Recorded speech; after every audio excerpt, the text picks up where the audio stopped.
한 절씩 교도가도록 하겠습니다. 제가 먼저 14절 말씀 봅니다. 내가 너희를 부끄럽게 하려고 이것을 쓰는 것이 아니라 오직 너희를 내 사랑하는 자녀같이 권하려 하는 것이라.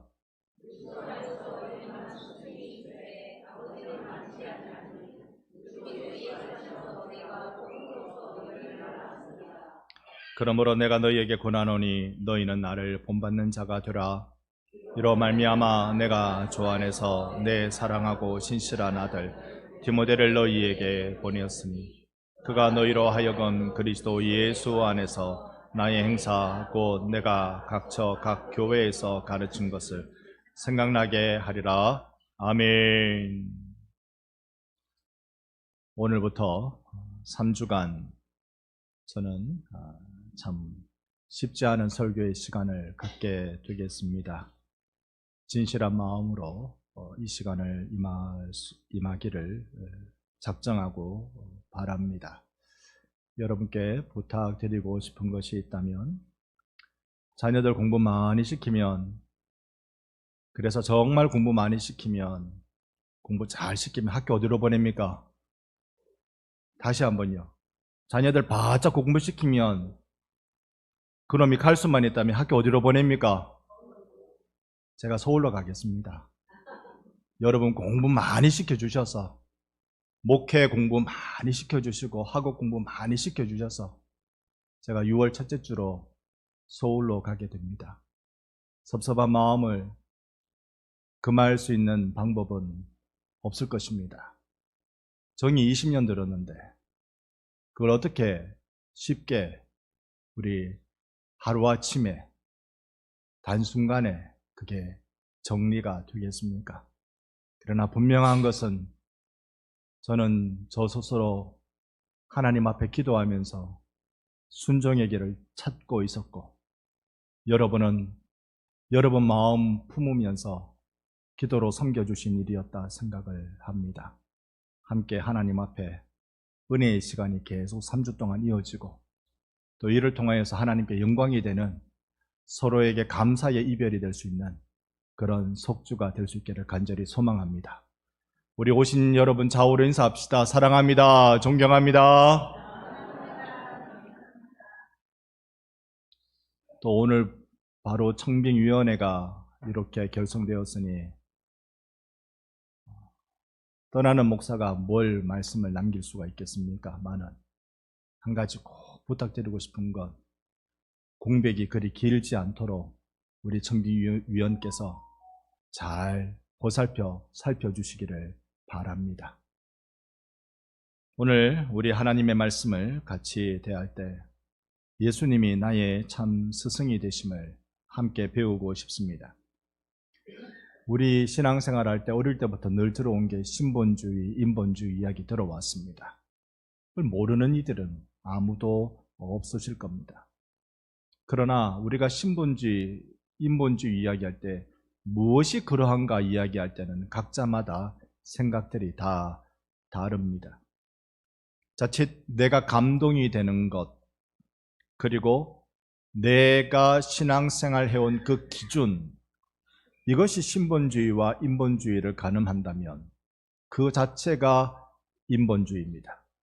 정말로 하나님 중심이라는 말은 하나님의 말씀 중심이 되어야 하는 것입니다. 사랑하는 성도 여러분, 특별히 교회학교 선생님 여러분, 오늘은 스승의 주일로 지키고 있습니다. 이럴 때 바울이 의미심장한 한 말을 하지요. 오늘 보면 15절의 말씀입니다. 같이 15절은 함께 읽어보겠습니다. 그리스도 안에서 일만 스승이 있으되 아버지는 많지 아니하니 그리스도 예수 안에서 내가 복음으로서 너희를 낳았습니다. 아멘. 그리스도 안에서 일만 스승이 있으되 아비는 많지 않다. 왜 이런 말을 했을까요? 이 편지를 받는 고린도 교회는 사실 분열로 몸살을 앓고 있습니다. 1장 12절에 보면 그 몸살 앓음을 그대로 보여줍니다. 나는 바울에게, 나는 아볼로에게, 나는 게바에게, 심지어 나는 그리스도에게 속했다. 서로 교회 안에 하나가 되어야 되는 교회 안에 팔을 나눕니다. 사람이 중심이 되어버린 곳입니다. 여러분, 성경에 나오는 이런 바울이고 아볼로고 게바 곧 베드로이고 그리스도라고 하니까 교회가 참 좋은 모습인 것처럼 보이죠? 아니요. 전부 다 분파 만들어서 교회는 사람 중심의 현장이 돼버리고 만 것입니다. 여기에는 중요한 배경이 있습니다. 당시 이 헬라 문화에서 그 시대에는 말 잘하는 자들이 인기였습니다. 소위 소피스트들이라고 말하는 지혜자들, 말 잘하는 자들은 어떻게 하면은 그 사람에게 설득을 잘할까, 사람들에게 인기를 얻을까, 그걸로 먹고 사는 사람들이 굉장히 많았습니다. 그들 중에 한 사람은 이런 말 했습니다. 물론 고린도 전서가 기록된 것보다는 100여 년 앞섭니다만은, 인간은 만물의 척도다. 그러니까 인간이 무엇이 옳은지 결정하는 주체다. 무엇이 진리인지 정하는 사람들이다. 무엇이 좋은지 말해주는 사람이다. 여러분, 인간이 판단한다. 내가 판단한다. 이것이 고대 고린도 교회가 가지고 있었던 교회 안에서의 몸살이었습니다. 절대 기준보다 인간의 경험, 하나님 말씀보다 나의 느낌, 객관적인 진리보다 내 생각이 더 중요하다고 여기는 것이 고린도 교회였습니다. 오늘날은 우리네 교회는 이렇지 않기를 원합니다. 내 생각에는요, 각자마다 다 진리라고 생각하는 게 있겠지요. 내 기준에는요, 이것이 우리가 쉽게 찾아볼 수 있는 고린도 교회의 분열입니다. 세상은 계속 인간을 중심으로 세웁니다. 여러분, 교회는 인간 중심입니까? 하나님 중심입니까? 하나님 중심으로 서는 반성교회가 되기를 간절히 소망합니다. 바울은 이 지역의 선생으로 다가갔습니다. 복음을 전하는 선생으로 고린도에 갔던 것입니다. 여기 그리스 땅이니까요, 헬라 땅이니까 고생은 고생대로 이루 말할 것 없고, 바울이 처음으로 헬라 땅, 그리스 땅에 들어갈 때는 빌립보 지역을 만나서 죽을 뻔했습니다. 얻어맞아서 감옥에 쳐넣었는데 죽은 줄 알고 질질 끌고 감옥에 쳐넣었습니다. 혼절했단 말이죠. 그렇게 고생했던 헬라 지역에 바울이 했던 것이 바로 고린도전서 2장 4절에 등장합니다. 함께 읽어봅니다. 내 말과 내 전도함이 설득력 있는 지혜의 말로 하지 아니하고 다만 성령의 나타나심과 능력으로 하여. 아멘. 당시 사람들은 말 잘하는 자들에게 열광했단 말입니다. 그들을 스승 삼아서 어떻게 하면 나도 저렇게 말을 잘할 수 있을까? 유창하게 할 수 있을까? 사람을 설득시킬 수 있을까? 이것 굉장히 훈련 많이 하는 소위 수사하게 발달되던 그 시절이었습니다. 그런 그때 바울은 나는 사람을 설득하는 기술자가 아닙니다. 나는 여러분을 설득할 수가 없습니다. 나는 오직하나 성령의 나타나심으로 복음을 전하는 사람입니다. 논리적이건 윤리적이건 감동적이건 간에 나는 그걸로 여러분을 설득할 수가 없고, 나는 오직 성령의 나타나심으로 복음 전함으로 여러분에게 예수가 진리임을 선포하는 자입니다. 철학자들은 인간을 높이지만 바울은 십자가를 높였습니다. 인간이 기준이 되면 결국 무너집니다. 그러나 십자가가 기준이 될 때, 사람을 죽이는 사형틀이었던 십자가가 기준이 될 때, 모든 것을 다 내려놓고 자기를 부인하고 붙들어야 될 십자가가 기준이 될 때, 그때 나도 살고 너도 사는 역사가 일어나는 줄 믿습니다.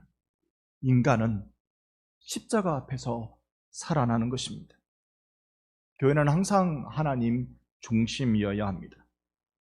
사람의 생각은 멋져 보일 수 있습니다. 당대의 유명한 철학을, 시대 사조를 이야기하면 보는 이로 하여금 세련되고 멋져 보이기도 합니다. 그러나 하늘 생명은 언제나 하나님 중심인 자들을 통하여 흘러갔던 것입니다. 여러분, 신앙에는 두 방향이 있습니다. 이건 신학에도 마찬가지이고요. 하나는 올라가는 방향입니다. 상승입니다. 이 방향은 내 생각을 자꾸 하나님께 맞추려고 합니다. 내가 이런 것이 옳으니 하나님 그렇게 하십시오. 예수의 오심을 보니까 예수님은 이런 분이시니 우리가 기독론을 이렇게 정하겠습니다. 이게 신학에서는 상승 기독론이고 오늘 우리에게서는 인본주의를 말하는 것입니다. 그런데 상승 반대는 뭐라고 하면 될까요? 하강입니다. 이때까지 장로교회가 개혁파가 붙들고 온 신학은 하강 기독론입니다. 하나님이신 예수가 우리 가운데 오셨다. 예수의 신분은 하나님이시다. 아무리 사람 되신 예수님을 보면서 이러니 친절하고 치유자고 우리를 위하시고 윤리를 말하시고 그러니 예수님은 선생이라는 이름이 붙죠. 아니다. 예수님은 선생의 이름을 넘어 하나님이시고 하나님이신 예수님께서 우리를 구원하러 오신 구원자이시다. 이게 우리의 신학이 붙들고 있는 예수님이십니다. 내 생각보다 높으신 예수님. 그분을 우리 초청하는 반성교회가 되기를 주님의 이름으로 축원합니다.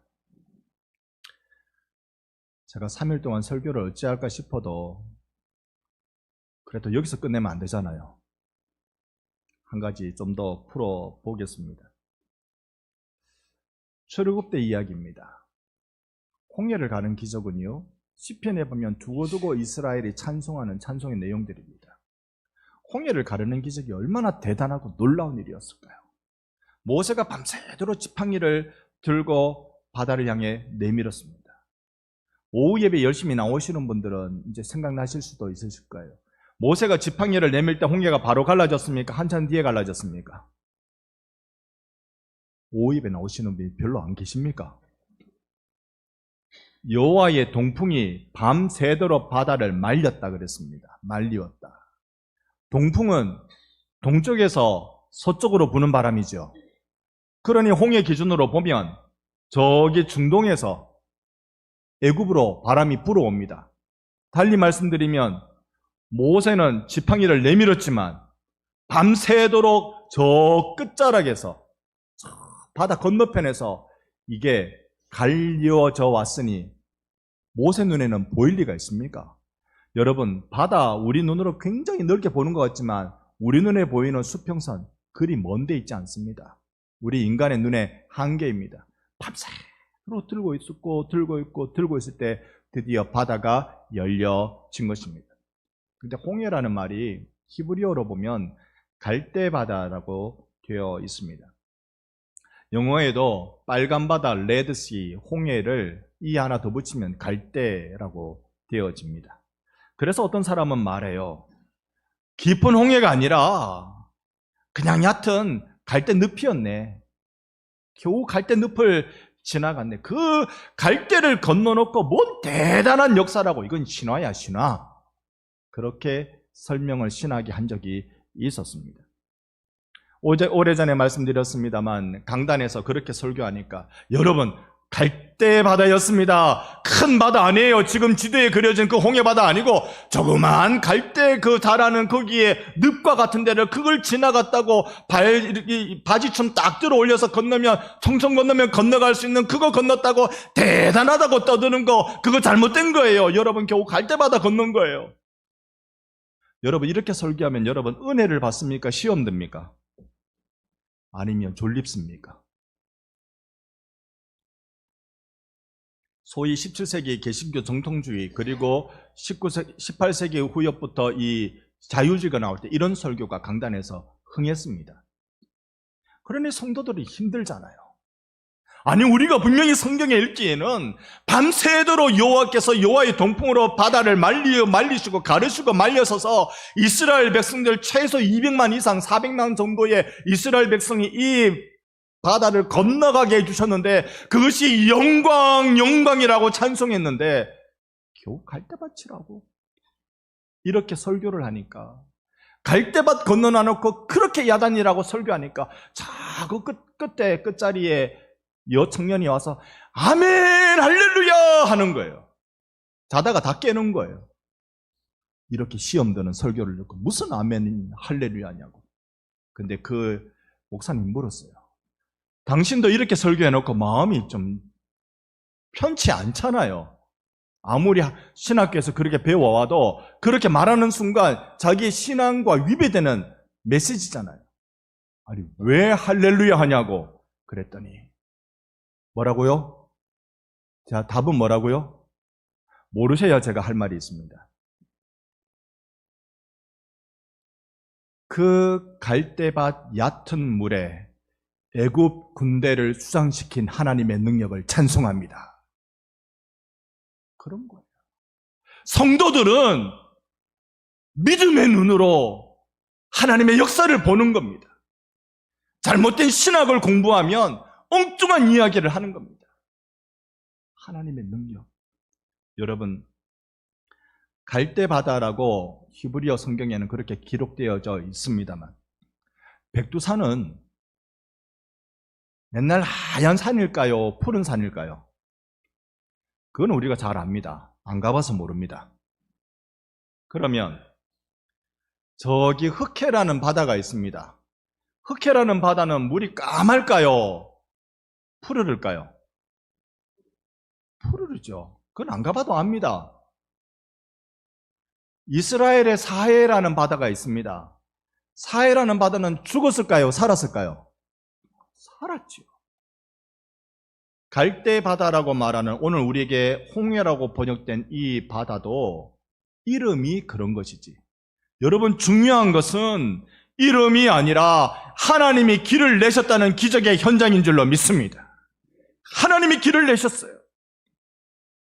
제 이름이 경일입니다. 경사경자의 하나일자.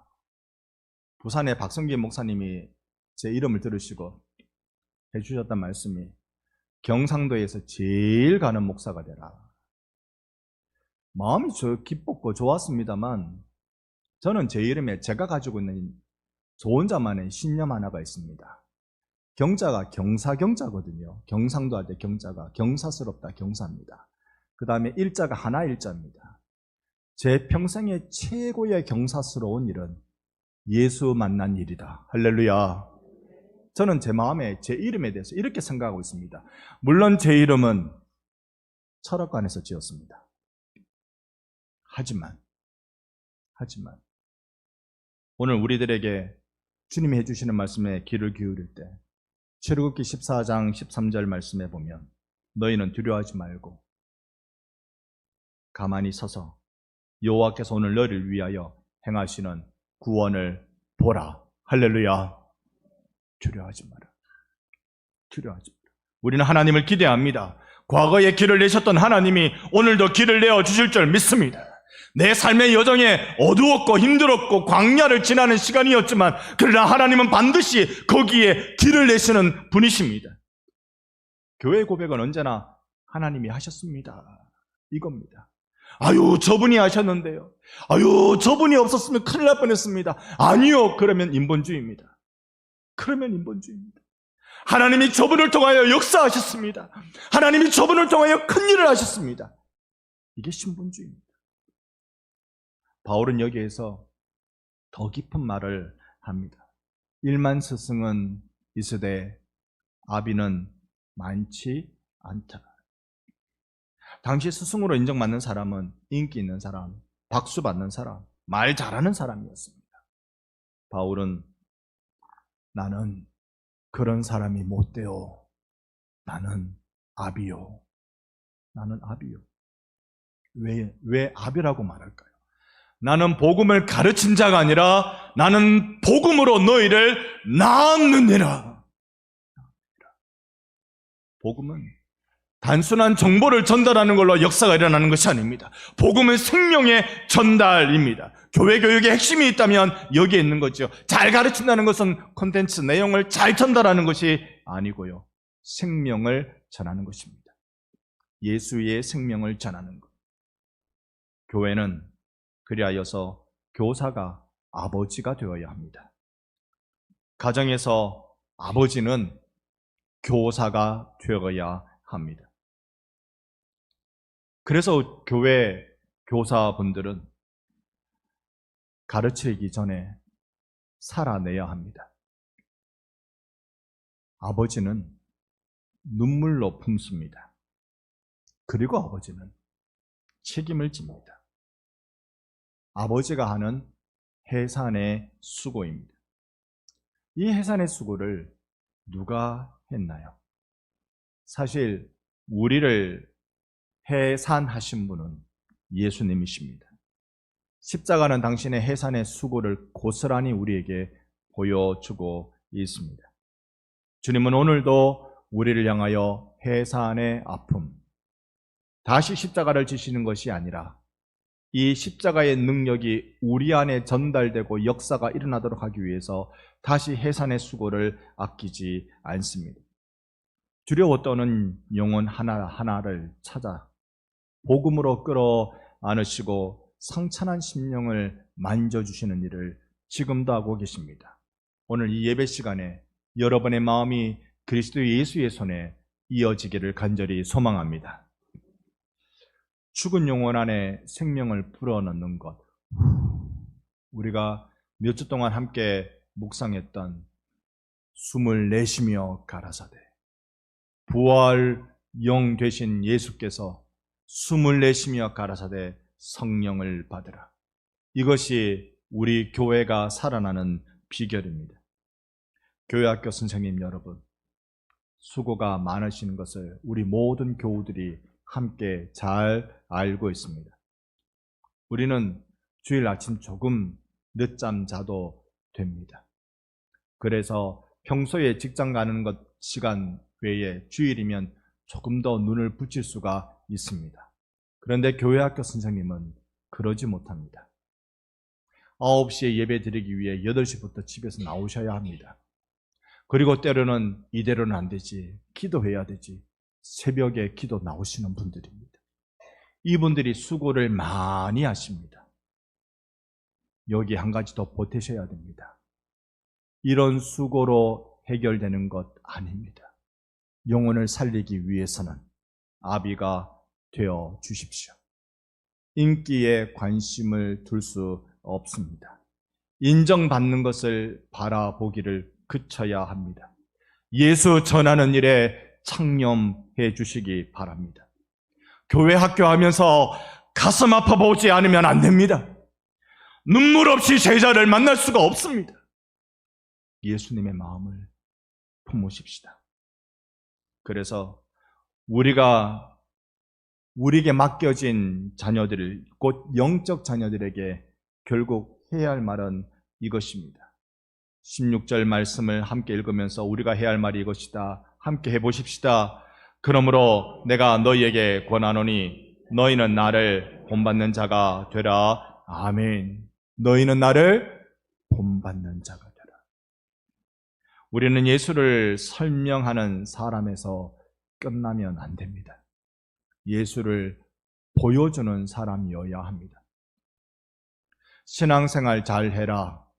머리맡에서 한참을 우리의 자녀들에게 이야기하지만 우리가 보여주는 사람이 되지 않으면 잔소리가 되는 것이겠지요. 그리고 함께 손잡아 걸어가주는 사람이 되어야 합니다. 예수 따름이 무엇인지 삶으로 보여주어야 합니다. 여기에 우리의 자존심이라는 걸 좀 내려놔 주시기를 여러분 부탁드립니다. 예수님께서 산상수훈에 말씀하실 때 무슨 뺨을 맞거든 무슨 뺨을 내밀어라 라는 말씀을 해주셨습니다. 혹시 아십니까? 무슨 뺨을 맞으면 무슨 뺨을 내놓을까요? 내 뺨 맞으면 네 뺨을 내놔라 일까요? 어느 쪽? 오른쪽 뺨을 맞으면 어느 쪽? 왼쪽 뺨을 내어놔라. 여러분, 뺨을 맞으면 왼쪽을 맞을까요? 오른쪽을 맞을까요? 한번 상상해 보십시오. 내가 누군가의 뺨을 때린다. 때리는 건 오른손이지만 맞는 사람은 왼쪽 맞잖아요. 그러면 성경은 분명히 왼뺨을 맞으면 오른뺨을 내놔라 하는 게 맞는 거잖아요. 예수님이 왼손잡이셨을까요? 왜 성경은 오른뺨을 먼저 맞는다고 할까요? 여러분이 상대방의 오른뺨을 때리려면 어떻게 해야 할까요? 또 왼쪽 오른쪽. 자, 제가 오른손잡이니 오른손잡이로 설명할 수밖에 없습니다. 상대방의 그냥 때리면 오른뺨을 때리는데 왼뺨을 때리려면 이렇게 칩니다. 맞겠습니까? 이렇게 치는 건 화가 난 것일까요? 경멸하는 것일까요? 경멸입니다. 손등으로 상대방의 뺨을 치는 건 에라이 이놈아, 경멸입니다. 그럴 때 예수님은 그 경멸을 받았을 때 어떻게 하라고요? 다른 쪽도 들이밀어내어라. 여러분, 교회 학교를 섬기는, 아니 예수님의 몸된 교회를 섬기는 자들에게 가장 요청되는 것 중에 하나가 자존심 내려놓기입니다. 그거요, 정말 어려운 일이겠습니다만은 한번 따라 하시겠습니까? 나는 죽고 예수로 살자. 나는 죽고 예수로 살자. 묵상하시기 바랍니다. 우리 이 신앙생활로 나아가면 안 될 일 없을 것 같아요. 왜? 예수께서 책임지실 일이 많아지기 때문에 그렇습니다. 예수께서 책임지실 일이 많아지도록 우리는 그렇게 오른뺨을 맞으면 왼뺨을 내미십시다. 바울은 그래서 마지막으로 17절에 가서 한 명 디모데를 소개합니다. 디모데를 소개할 때 내 사랑하고 신실한 아들 디모데를 너희에게 보내었다. 그러니까 이 고린도전서 편지는 디모데가 들고 간 거다, 이렇게 우리가 볼 수 있겠죠. 디모데는 바울의 영적 아들입니다. 바울에게서부터 복음을 배우고 삶을 배우고 믿음을 이어받은 그런 사람입니다. 그러니까 바울은 디모데를 보내면 내가 너희들에게 가르쳤던 그대로를 너희들이 다시 생각나게 될 것이다. 그만큼 바울에게 있어서 신앙의 교육에 제일 자신감을 가지는 자기의 영적 제자가 디모데였다는 것입니다. 가는 곳마다 바울이 전한 복음을 기억나게 하는 사람. 즉 오늘날 우리네 교회에 누구를 세워야 할까요? 디모데를 세워야 할 것입니다. 시대의 영적인 상황을 바꾸어내는 디모데. 그러니 교회는 영적 제자들을 키워내는 일에 헌신할 수 있어야 합니다. 사랑하는 성도 여러분, 광고 말씀드린 대로 저는 이제 떠납니다. 지난 20년간 부족하지만 예수님을 함께 배우며 함께 울며 함께 해산의 수고를 감당해 왔습니다.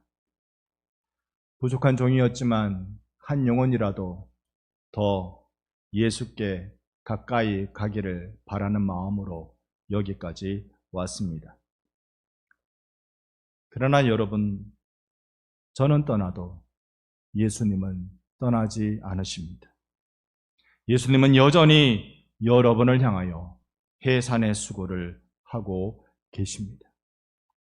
여러분의 눈물 속에서도, 그리고 여러분의 삶의 생채기인 그 상처 속에서도, 두려움 속에서도 십자가의 사랑으로 여러분을 붙들고 계십니다. 그리고 지금도 성령으로 생명을 불어넣고 계십니다. 복음은 여러분을 떠나지 않습니다. 예수님은 여전히 여러분 가운데 살아 역사하십니다. 교회 학교 선생님 여러분, 이제 여러분도 해산을 배우십시오. 수많은 수고와 땀이 있었지만 앙코 없는 찐빵을 만들지 않아야 됩니다. 한 영혼을 위해 울어보십시오. 한 아이의 이름을 붙들고 기도해 주십시오. 복음으로 품는다는 것이 무엇인지 체험하시기 바랍니다. 우리 반성교회는 스승을 넘어 아비가 되는 이들이 많은 교회이기를 원합니다.